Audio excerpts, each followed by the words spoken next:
బాధిత కుటుంబాలకు అండగా నిలిచేందుకు బీజేపీ పరామర్శ యాత్ర చేపట్టింది. మూసీ గోసా బీజేపీ భరోసా పరామర్శ యాత్ర పేరుతో బీజేపీ రాష్ట్ర అధ్యక్షుడు రామచంద్రరావు ఈ యాత్రను చేపట్టారు. ముందుగా బాపుఘాట్ వద్ద మహాత్మా గాంధీ విగ్రహానికి పూలమాల వేసి నివాళులర్పించి ఈ యాత్రను ప్రారంభించారు. అనంతరం మధు పార్క్ రిడ్జ్ అపార్ట్మెంట్ వాసులతో ముఖాముఖి సమావేశం నిర్వహించారు.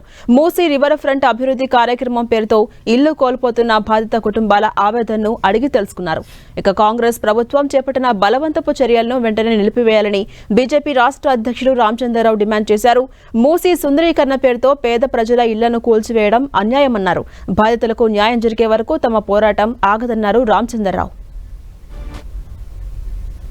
బొమ్మ పేరు మీద మీరు బీదవాళ్ల ఇళ్ల కూడగొట్టడం అనేది మీరు గాంధీ గారిని కూడా అవమానపరుస్తున్నారనే విషయాన్ని మనం గుర్తుపెట్టుకోవాలి.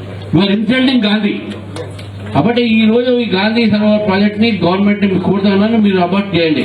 గవర్నమెంట్ ఆఫ్ ఇండియా ఎటువంటి పరిస్థితుల్లో కూడా ఇటువంటి ఒక బీద వాళ్ళ ఇళ్లకు, మిడిల్ క్లాస్ ఫ్యామిలీస్ ఇళ్లకు ఎవరి ఇళ్ళైనా సరే కూడగొట్టడానికి పర్మిషన్ ఇవ్వదు అనే విషయాన్ని మనం గుర్తుపెట్టుకోవాలి.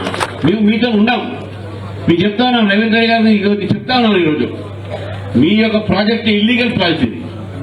ఇప్పటి వరకు మీరు మూసీ ప్రక్షాళనకి, మూసీ క్లీనింగ్ కు మీరు వ్యతిరేకం కాదు. మళ్ళీ పదే చెప్తాను. మీరు మూసీ క్లీనింగ్ చేయడానికి, ఈ వాసన పోవడానికి, దోమలు పోవడానికి ఎవరు ఇల్లు గోడగొట్టడానికి మీకు అవసరం లేదు.